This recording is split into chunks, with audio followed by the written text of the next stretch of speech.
تماشاوان هجاج بو بهتر راوستاندن لسر جواتا رياض ما ميوانداريا عبد الباسط حمو جيجري سروكي هفيمان الاجتماعية اوبوزيسيون سوري كريا ما مستر عبد الباسط ابدامات باش ما مستر عبد الباسط ابدامات باش جواتا رياضي وتشيغن شكر جواتا رياضي بله ما مستر جواتا رياضي ده وتشيغن شكر بله لسر چرا وسطا جواتا رياضي جواتك يعني نورمال هر دمك جواتا رياضي دسته دام صندني هنا دور دجي هناكي اف تشر وشا لسر باشور سوريا يقول لسر كريار رژیم ومسألة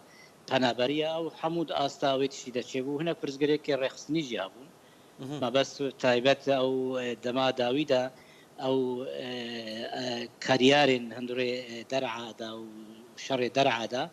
هناك جوا كساجي نارين وانايك بون يعني برغو داريبون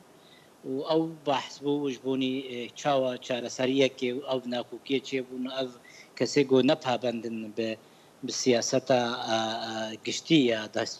وانا حمو بهاورا هاتن اخافتن وقفتو قركرن وندزانجي يعني دستايا دانوستاندني قالك باش تيدنا يعني حموجي نوك آلي تفكرن وكهف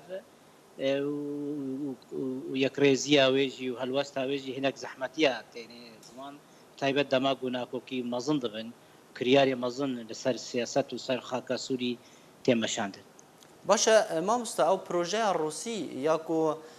فكرنا روسيا جنافندين بحواندنا دربدر وبنابرين سوري هون چاوا لسر راوستان هون وكو ائتلاف هون چاوا دخوينن خدنا ما نممكن رجيمك يوكا بشار اسد 8 سال ولاطي السوري وإيران كركشتن وتالان كرن وچاوا اف خلقي بنابر وگرن بن سيوانا في رجيما هاني قلت غارانتينين يعني تجو كاربن واكسا بباريزن جبر واكسا جولاطي خو بنابر بو نجبر شر وجبر كشتنه وجبر سياسة دكتاتورية بشار اسد وچاوا ورندي سبل سيوانا في رجيما هاني دا كاربن بآرامي وجيانك آرام ببجين نممكنه جبروي كبرياوي دبي چاره سريه كسياسي چاره سريه كسياسي توای بداني وهنگي جي خلق سوري كاربن اراده خو وفيانا خو هناكي دربرن يعني جبروي كي نممكنه او تشتغو ايرو روسيا دكي كاربي خلق سوريا پنابرگه باوريام ده بهتر مثلا آلافن راگاندن آلافن پروپاگاندا و كاربن خلق وگرن وكشاوا دس بيبول لبناني هناك نممكن خلق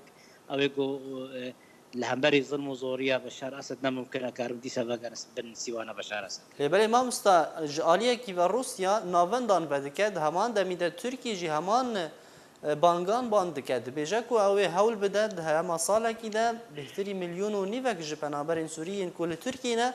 درباسي الين گندوارين حلب وحمايه وادلب بك افيك هون چاوله دخوين حاضريك جبو وغرا بنابران جبو سوري فكر بله او تشتاد بي از نم قوت يعني او بلانينج ويرو قدرا سوري درسمين الخلق بهورا راستا او تشتا ايرو اراده خلق سوري نما دستوي ده يعني ايرو نبارا مرنه وجياني ده برياره كوي هي البت او تشتي قوت بيجي لوك اراده راست وخستك خلقي نا راست بينن ونجي الخشن في برياره ها قدما قو چاره سريه كسياسي وآرام هبه وباراستنا وهبه نممكن اقو كاربن زوفقرن ممكن وكا هالوست وكا بلان هبه لي او بلان يتشاوب جيبه يعني نممكن خلق وقري كشتني هري نا كشتني ديسه نممكن او تشتيقو ايرو روسيا بالتناخو او تشتيقو ايرو جفين دبن راسا ممكن ولاطي بيشاروجي جفينك دبي نابرا روسيا والمانيا وتركيا اجبوري اف جواتك چه دبي دبوا پنابرا وقرن جبر هر یک کریزه که جیان دکه ولاتی اروپا د کریزه که د جیان دکه جو و پنابرا و روسیا جد خواز دیار بکه اروپا را انوزه خلقه وگرن جو امری ترکیه را جی امی چتا بکنو امی خلقه وگرن البته او پلانه کدیه لی از باورناکم خلقه سوری راضی به و قبول بکه دماغو آرامی و چاره سری که سیاسی جبونی بشار اسد و پیشروجا سوریا و آرامی به نممکنه خلقه سوری به حسانی زوزو وگر باشه ما مستا هر لسر جوینا رياضي تيدا مجارا کومیتا دستوری هاتیه گنگشکرین که وی کومیتا اگدی و کو پشتوان جه کومیتا دستوری یا سرکره وره درست کرن او کومیتا پشتوان وی کاری وی چه به؟ گلو وی بابتین جور دستوری آنگو مواد فوق دستوری یا گنگشه بکه یعنی وی چه بکه او؟ نزانه يعني دما كوميتا كدستوري او انا نب بكسكت بيج كسي بيجي كسي ويا كسي حاضر دوی خبراء و کسی مستشارین و شورمند هبن پاسپور هبن اواکی دولت دوی اف دستورک بیدانی دو همو کسی گو آریکار بنتیده نه بس ولو جوینا چند کسال حضرونه ولهب کن نیاجی لهب ناکن دوی اف بیدانی گو کار به بربچا بستین همو مافی همو پیکاته همو کسا پیشاروجا سوریا چاوا به و چاوا آلیه تک بیدانی البته دوی کمیتن بالانس يعني بتوازي بين بين دانين واريكار بين داغو كاربن و بروسا دستوري هنا كي وي دريج بك نولو شافروجا كي وي بيدانين ياجي شافروجا كي خلاص وي دبي سر اساسا كي جو كاربن حموكس تدرولا خو ببينه هلبت او كسا ضرورينا بيويسا او كوميتي جو اريكار بيرا شي آلین هند بیجن کو اف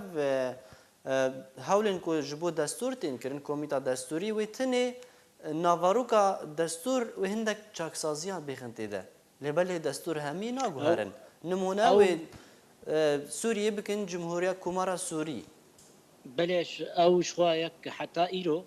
نرينا دست الكوميتا دستوري تشاو هركس باواكي دميزيني يعني ايرو رژیم بشار اسد باواكي دوجه انه دستورك 2012 دور د چاکسازی بکن یکی ریزیا سوری پارچبونا سوری